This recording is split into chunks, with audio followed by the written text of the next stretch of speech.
Activate. This is Living Power with Dan Hurst.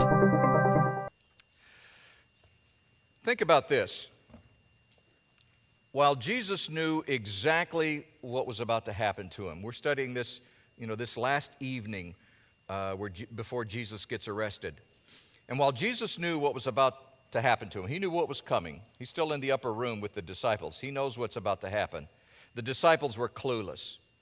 But Jesus also knew what was about to happen to the disciples.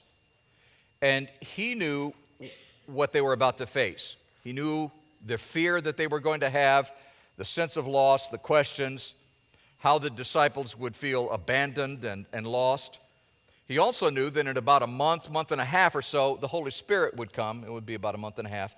The Holy Spirit would come to them and empower them, and their lives would change drastically. And these men, now remember, Judas now has now abandoned. He's left the group, and so there's 11 disciples. Another one would replace Judas, and then the Apostle Paul would come along. So that would make up. There were basically 13 apostles. These guys would be the foundation for the church. Using these men is how Jesus had planned to build a church. This was the foundation.